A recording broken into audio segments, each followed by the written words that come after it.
अस्सलामुअलैकुम। प्रोग्राम तजिया के साथ मैं हूं उमर दराज गोंदल। मुज़ाकरात की मेज इस्लामाबाद में सज गई है, जहां पे अमरीका ईरान बराह रास्त बैठेंगे, पाकिस्तान मेजबान होगा। वफूद आज पहुंचना शुरू हो रहे हैं, कल पहला दिन होगा और उसके बाद हफ्ते के दिन भी मुज़ाकरात चलेंगे। असल बात यह है कि मुज़ाकरात तो हो रहे हैं, सब दादो तहसीन भी दे रहे हैं, लेकिन बीच में एक स्पॉइलर भी दिखाई दे रहा है और वो इसराइल है, जिसने लेबनान के अंदर हमले किए हैं और सैकड़ों की तादाद में लोगों की जान चली गई है। आज इसराइल के एक वजीर ने सीज फायर को मिस्टेक यानी गलती या ब्लंडर करार दिया है और साथ ये कहा है सिर्फ 50% इम्कान है कि ये आगे चलेगी। क्या अमेरिका इस बात को मुमकिन बना पाएगा? और स्टेट ऑफ हुर्मस का स्टेटस उसी तरह से है, आज भी स्टेट ऑफ हुर्मस से उस तरह से कोई ट्रांसपोर्टेशन नहीं हो सकी।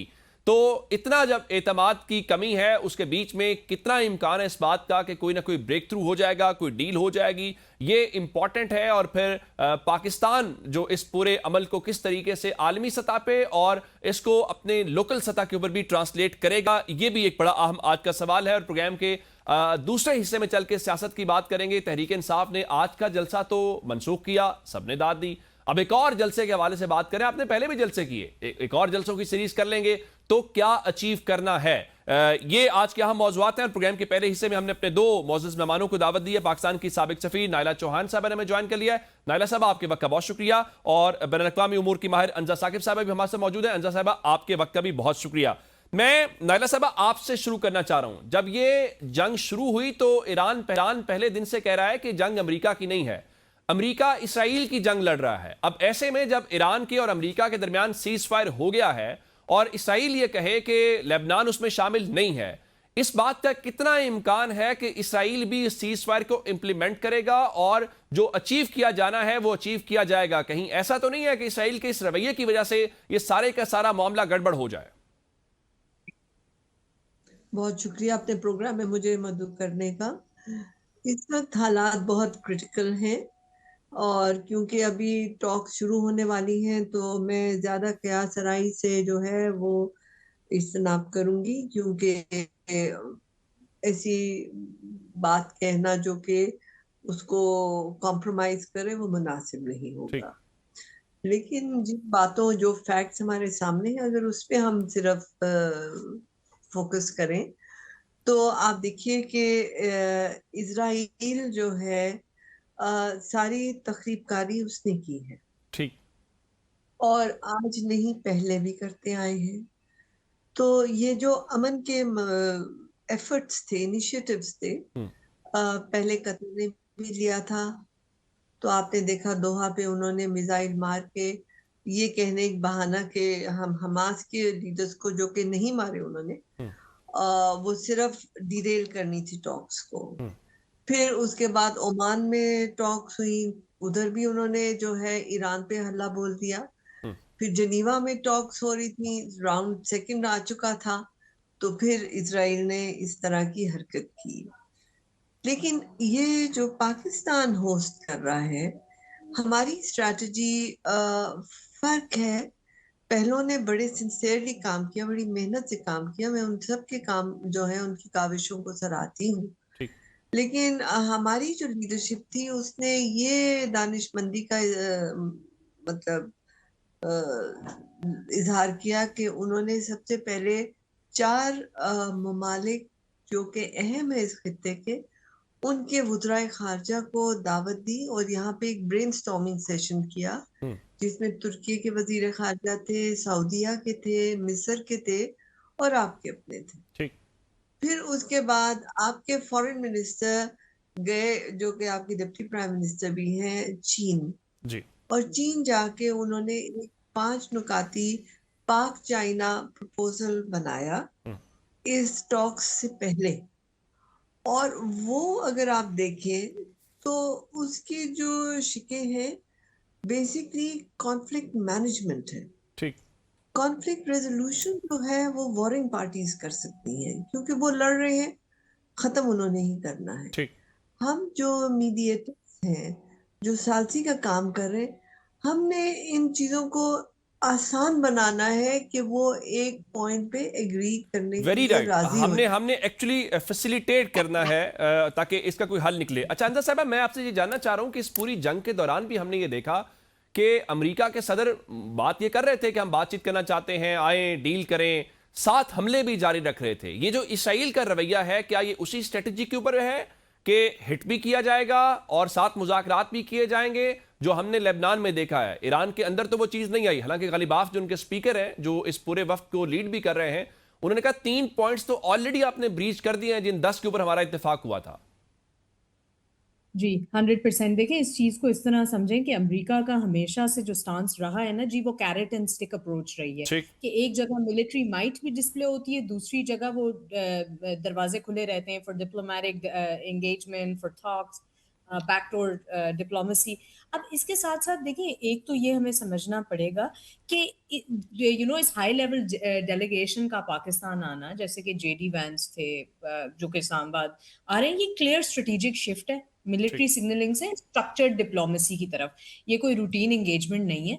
देखिए, जैसे मैडम ने भी अर्ज किया, ये एट बेस्ट ये क्राइसिस मैनेजमेंट को रिप्रेजेंट करता है, जो सबसे हाईएस्ट सतह पे है सियासी तौर पे। स्टीव विटकॉफ जैसे लोग, जारेड कुशनर जैसे फिगर्स, ये वॉशिंगटन डेफिनेटली अब एक प्रेफरेंस को सिग्नल कर रहा है बैक चैनल और रिजल्ट्स ओरिएंटेड नेगोशिएशंस को, ताकि एक फॉर्मल मल्टीलैटरल प्रोसेसेस चले। अच्छा, जहां तक बात हुई, आपने कहा कि लेबनान को इफेक्ट हो रहा है, या कुछ रिपोर्ट्स ये भी आई कि सीज फायर वायलेशंस हो रही हैं। देखिए, 1 घंटे के बाद प्रेसिडेंट ट्रंप के अनाउंस करने के 1 घंटे के बाद अगर कोई सीज फायर वायलेशन के रिपोर्ट्स आते हैं, तो ये एक क्लासिक केस है सीज फायर के बाद किस तरह चीजें मैनेज होती हैं। कोई नई बात नहीं है। इंटरनेशनल रिलेशंस में हम सिक्योरिटी एंड डिफेंस स्टडीज जो पढ़ते हैं, हमें पता है ये इंडिया पाकिस्तान की जंगों के बाद भी होता रहा है। डिफरेंट सतह पे जहां जहां कॉन्फ्लिक्ट मैनेजमेंट कराए जाने की कोशिश की जाती है, तो वहां ये कोई नई बात नहीं है। अच्छा, जहां तक दूसरी हमारी प्रेफरेंस है, देखिए आप ये अंडरस्टैंड करें कि जो अंडरलाइंग लॉजिक है ना यहाँ पे, वो ये है कि यूनाइटेड स्टेट्स को ये लग रहा है कि ऑलरेडी वो अचीव कर चुका है अपनी जितनी भी मिलिट्री लेवरेज वो चाह रहा था इस खत्ते में लेना, और अब वो उस एडवांटेज को कन्वर्ट करना चाह रहा है अपने ओन पॉलिटिकल आउटकम्स के लिए, जो कंट्रोल नेगोशिएशंस करने के लिए। क्योंकि देखें, आज भी जब जेडी वैंस का अर्ली बयान आया है कि वो बिल्कुल इस चीज पे फर्म रहेंगे।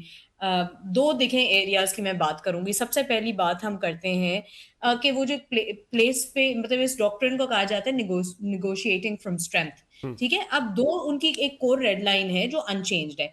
ईरान की तरफ से वो अमेरिका और इजराइल दोनों का ये मानना है कि Iran must halt uranium enrichment. अब ये सबसे ज्यादा ये जो इशू है ना, ये इसीलिए जरूरी है क्योंकि ईरान इस यूरेनियम एनरिचमेंट को देखता है अपने एक सॉवरेन राइट की तरह, और ये एक ऊपर की एलिमेंट है उनकी डेटरेंस स्ट्रेटेजी का। सो डेफिनेटली एक ये नॉन निगोशिएबल हो गया यहाँ पे। तो डाइवर्जेंस तो क्रिएट की जाएगी। देखें, यही तो इस तरह की डाइवर्जेंस तो है जिसकी वजह से एग्रीमेंट करना, ये सेंट्रल फॉल्ट लाइन है मेंशन जो मैं देखती हूँ इस प्रपोज सीज। आप उसको उस नजर से देख रही हैं कि वो उस पोजीशन के ऊपर जो है उनका बरकरार रहना जो है। अच्छा नायला साहब, मुझे ये बताइए कि ये जो खासकर स्टेट ऑफ हुर्मुज़ है, आज भी उसका स्टेटस उसी तरह से है? इवन यूए के जो वहां पर मुख्तलिफ लोग थे वो ये बात कर रहे थे कि वहां से हमारे जो मुख्तलिफ शिप्स हैं उन पर ऑयल लोड हुआ है, लेकिन अभी तक वो खुला नहीं है। ये जिस तरह से आप अपनी स्ट्रेंथ से मुज़ाकरात करते हैं, उस पोजीशन से जो अभी अंजा साहब बात कर रही थी, तो ईरान ने तो ये अचीव किया ना, उसकी स्ट्रेंथ है। स्टेट ऑफ हुर्मुज़ उनके लिए एक टर्निंग पॉइंट साबित हुआ है। शायद वॉर से पहले इस तरह से दुनिया को भी आइडिया नहीं था बंद होगा तो उसका क्या इंपैक्ट आएगा। अब इस हवाले से जो बात हो रही है कि वो वहां पे कुछ टोल लगाना चाहते हैं, $1 पर बैरल की बातें हो रही हैं, आज उसके ऊपर मुख्तलिफ ममालिक की तरफ से रद्द-ए-अमल आया कि आप उसको बगैर किसी कंडीशन के खोलें। ये आसान होगा या ईरान भी वही पॉलिसी अपनाएगा जो अमेरिका अपना रहा है, स्टिक एंड कैरेट वाली? देखिए, ईरान तो जो नजर आ रहा है वो टिट फॉर टैट पॉलिसी पे है। ठीक, कि जैसा आप हमारे साथ करेंगे हम भी वैसे ही आपके साथ करेंगे। लेकिन जो स्ट्रेट ऑफ हॉर्मुज़ की बात है वो जरा कॉम्प्लिकेटेड है। मैं इस चीज से कॉम्प्लिकेटेड कहूंगी कि ये ईरान की सॉवरेनिटी की बात है। ठीक, ईरान की ये टेरिटोरियल वाटर्स है। आप देखें, अब सुएज कैनाल भी है, सुएज कैनाल भी जहाज और वो मिस्र को उसका टोल देते हैं। ठीक, तो ये कोई ऐसी अजीब बात नहीं कही ईरान ने क्योंकि ये एक इंटरनेशनल प्रैक्टिस है कि अगर आपके टेरिटोरियल वाटर्स से इंटरनेशनल वो ट्रेड या वो मूवमेंट, तो you have the right to have a toll दे, जो कि ईरान ने आज तक किया नहीं था। ठीक। तो फिर सवाल उठते कि अभी क्यों किया। उसके लिए मेरे ये है कि आप देखिए, साल पहले या 1.5 साल पहले प्रेसिडेंट ट्रम्प आए थे गल्फ के टूर पे, जी और उन्होंने पर्शियन गल्फ को अरब गल्फ कहा था, जी जिससे ईरान बहुत नाराज थी, क्योंकि वो पर्शियन गल्फ उनके लिए बड़ा अहमियत रखता है, और स्ट्रेट ऑफ हॉर्मुज़ को वो अपने टेरिटोरियल वाटर्स समझे। और ईरान का ये जो क्लेम है उस पे उनको हमायत ओमान की भी है, जी क्योंकि वहां से गल्फ ऑफ ओमान भी जुड़ता है। So Gulf of Oman and the Strait of Hormuz, they can work together jointly. तो उनको आपस में फिर सोचना होगा कि ये जो टोल लेंगे उसका किस तरह से आपस में वो डिवीजन करेंगे, ठीक। और इसमें उनको कतर की भी हमायत है। तो जो ईरान ने डिमांड की है वो कोई नाजायज डिमांड नहीं है टेक्निकली, लेकिन आप, क्योंकि अब तक खुली छुट्टी आपको रही, तो आप कहते हैं जी अब मैं पैसे क्यों दूं। ईरान कहता है कि पैसे जो हम लेंगे उससे जो तबाहकारी हुई है रिकंस्ट्रक्शन के लिए इस्तेमाल करें। बिल्कुल ठीक है, बड़ा ये वैलिड this पॉइंट is है। Iran's मैं way of- इसी के ऊपर मैं चाह रहा था, ये जो कॉम्पनसेशन वाला आपने पॉइंट उठाया अंजा साहिबा, इसमें ईरान यही बात कर रहा है कि हमारे ऊपर चूंकि जंग मुसल्लत की गई, हमारा बहुत नुकसान हुआ है, हमें उसकी कॉम्पनसेशन अदा की जाए। तो वो एक सूरत ये भी है कॉम्पनसेशन की कि आप स्टेट ऑफ हॉर्मुज़ के अंदर कोई टोल लगाएं, वहां से पैसा जनरेट करें और आप अपने मुल्क को दोबारा से रीबिल्ड करें। देखिए डेफिनेटली इसके अंदर ना मैं यही कहूंगी कि ये जो देखिए इस वाटर वे में ना 1/5 आप मान देंगे ग्लोबल ऑयल सप्लाईज आती हैं, उसके साथ ऑलमोस्ट 60 to 70% सॉल्वेंट सप्लाईज आती हैं। ठीक। ये इमीडिएट ग्लोबल इकोनॉमिक कॉन्सिक्वेंसेज हैं, ऑयल प्राइस स्पाइक्स हैं, इन्फ्लेशनरी प्रेशर है। ईरान डेफिनेटली उसमें कोई ना कोई इस तरह का मैकेनिज्म वो देखें इस पे आमादा नहीं होंगे। इन्होंने एक चीज जो मुझे जहां उनका कहीं ना कहीं थोड़ी सी फ्लेक्सिबिलिटी नजर आ रही है वो स्ट्रेट ऑफ हॉर्मुज़ के मामले में ही नजर आ रही है। ठीक। उन्होंने देखें सीज फायर की स्ट्रेट के ओपनिंग से जो लिंकेज किया है, ये रियल टाइम मॉनिटरिंग हो रही है। यूनाइटेड स्टेट्स जो है ना यहाँ पे अगर इकोनॉमिक एनफोर्समेंट का मैकेनिज्म डिप्लोमेटिक प्रोसेस के साथ टाई इन कर देता है, तो फिर ये एक पॉजिटिव सूरत हाल होगी, क्योंकि फिर ये प्योरली मिलिट्री एंगेजमेंट नहीं रहेगा।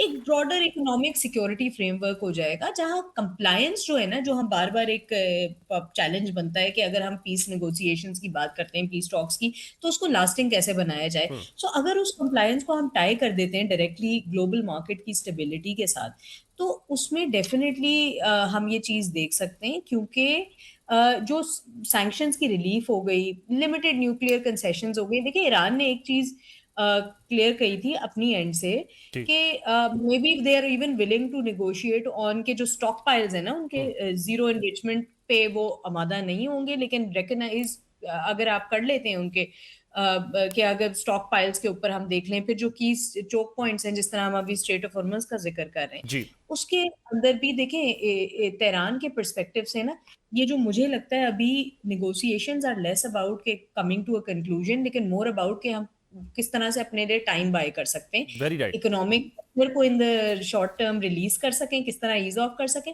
लेकिन साथ साथ अपनी स्ट्रेटेजिक डेप्थ भी मेंटेन करनी है। वेरी राइट, ये बड़ा वैलिड आपका पॉइंट है। डिस्कशन का सिलसिला यहीं से जरा जारी रखते हैं, लेकिन एक ब्रेक के बाद।